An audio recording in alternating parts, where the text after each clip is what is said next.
Hello, replay viewers. I know I've been away for a while. I haven't had much internet up here in Canada, and I've made a long trip, and I have a little bit of internet now, and I'm in a very tiny, funny little spot. I'm on my way home. Hi, Karen. You're wondering, why does it look so strange here? Well, I'm standing in the middle. I have to watch my step here. I'm standing in the middle of a pile driver. Hi, Mindy.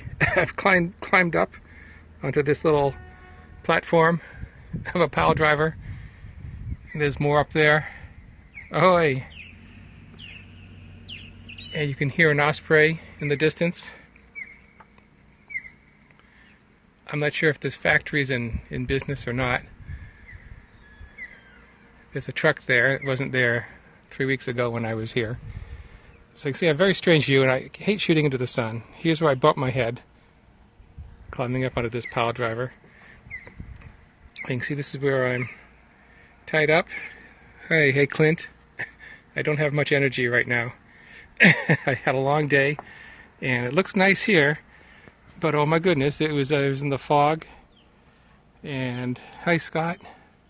In the fog, and I almost hit a ship and had to make a course change abruptly.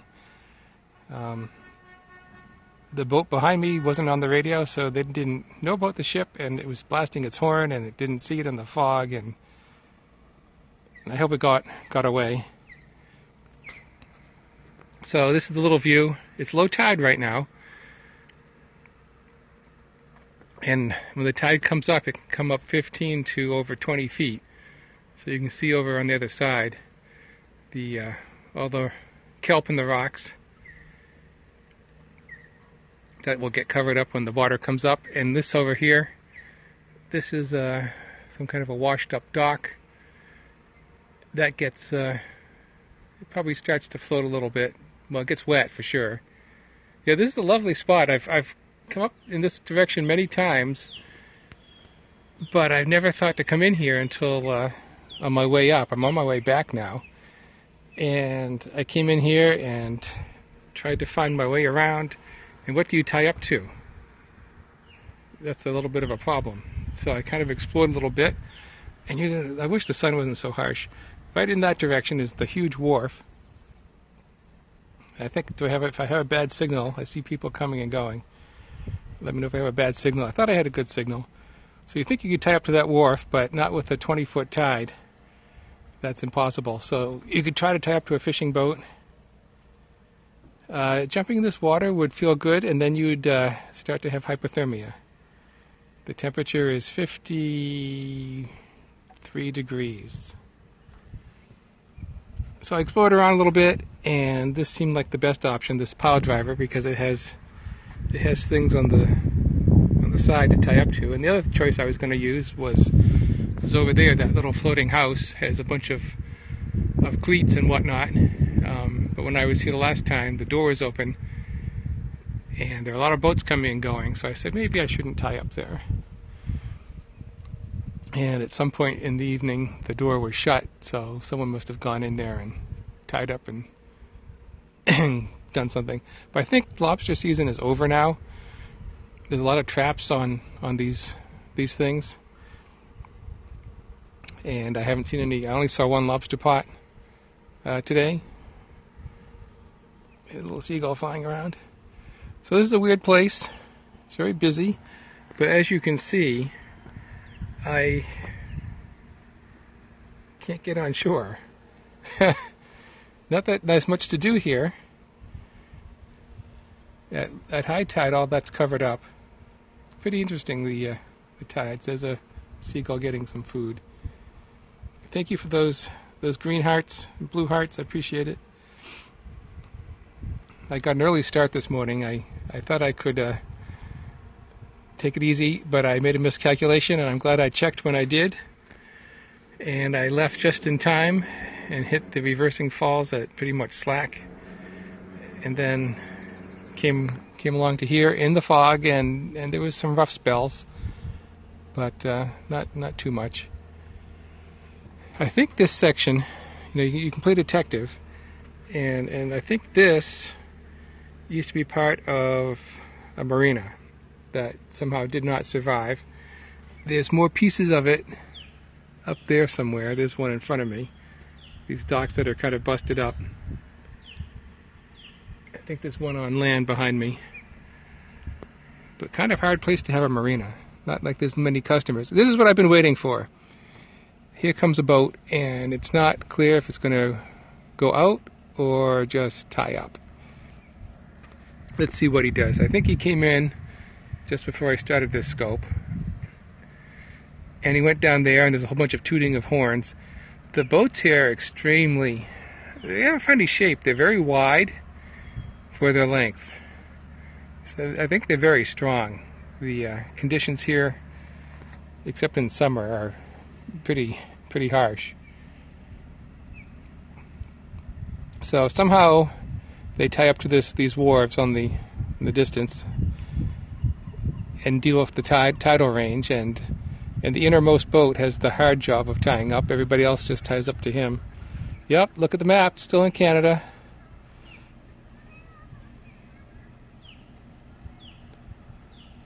There was an excursion boat. I think I saw him in the fog going the other way, and he came back about half an hour ago. I think it was the same boat. Since lobster season is over, there's not much reason for boats to be out. And this boat has too many people that are dressed in nice clothes. So I think it was also some kind of an excursion boat. So this guy's making money in the off season by taking people out on trips. Of course, the moist air and the cold water means fog, so it's not clear how much these people who pay money actually see. Can you see anything? I don't know about shooting into the sun. I believe on the inside there's a tiny floating dock. If you look at Google, I looked at Google Maps, because all these people certainly are not going to climb 25 or 30 feet up a ladder that's half slimy to get off that boat. So I think there's a tiny little floating dock that they can use, and then they have to leave it and go tie up somewhere else. So that's the view for today. I'm kaput. It wasn't an extremely long day, but when there's fog, and especially in the first hour, having to deal with a ship and altering course and avoiding another ship, it got worn out. So we'll see what tomorrow brings. Hopefully I can see where I'm going. So in the morning I'm going to go over to Eastport and become checked in at customs. It is good to do a scope again. I had no internet speed until this morning. I think I'm throttled in Canada, and sometimes the throttle doesn't get engaged, and I'm very happy because now I can do a scope in Canada. So check in tomorrow at Eastport. They open at 8. I can get there pretty early. I'm only an hour away or so, an hour and a half away maybe. And they open at 8, so I'll get there in advance and be ready. But there's really no hurry because I have to double back. I usually take the shortcut underneath the bridge, but that bridge is awfully close to my mast height now that I have a bigger boat. So I don't think I'm going to dare take the shortcut. I have to come back. Eastport's in that direction. So I'm going to have to go out.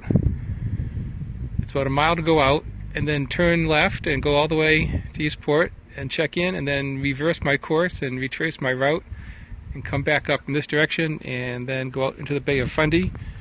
And that's the section where the current is tremendous and you don't want to be fighting it for too long. So you have to time that, but that's a little later in the morning.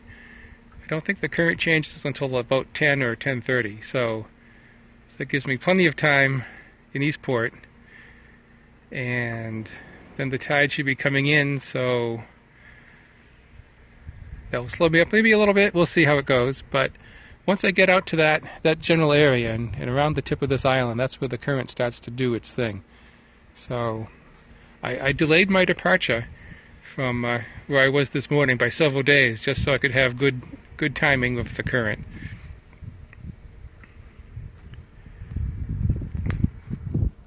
But it was a nice several days sitting around, reading books.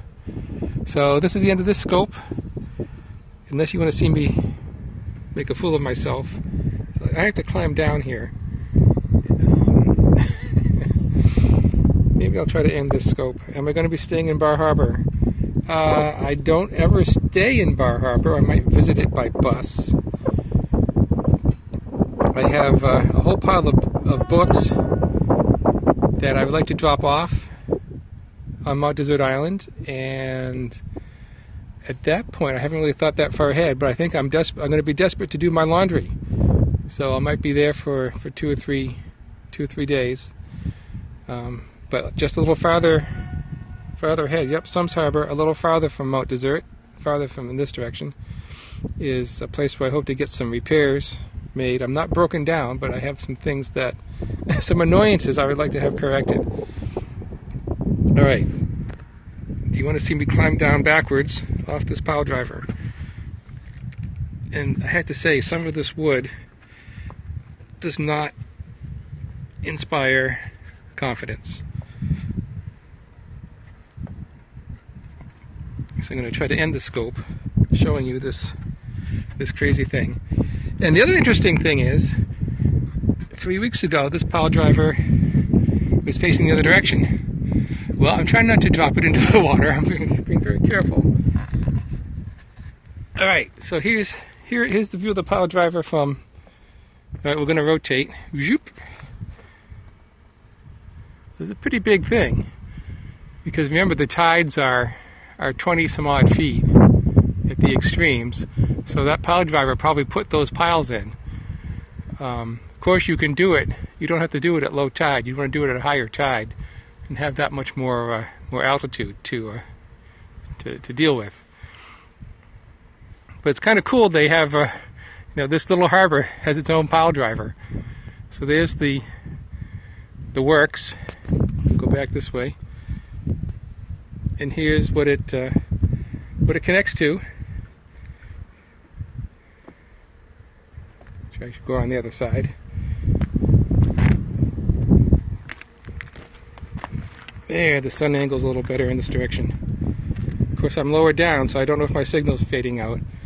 I guess they're set up with some work lights, and this wonky motor, all it has to do is start. Nothing's new here, that's for sure. A whole bunch of old fishing gear. So there you go. I'm finally glad to be able to scope. Yeah, well, it's not too much of a giant step. I've had to go up higher. Thank goodness to have long legs. One place I stopped at, the dock was so low, it was a bit of a challenge, and I also had 2 boats tied outside of me, and so I put my little floatable, there's the wind, my collapsible step, so all the visitors on the other side of me could come and go. So usually I scope from the boat and not at the boat. So there's the view, and here's the dinghy lashed on. I pulled it out of the water yesterday and tied it on pretty good, and tied it on even better today. And here's the anchor needs to be washed. I have to let it down a little bit and pick it up a few times. So there you go. I'll leave you with this view of the pile driver. I'll scope out, and maybe, who knows, maybe I'll have a signal in Eastport tomorrow. Never can tell. So everyone, thanks for checking in, and we'll see you all later.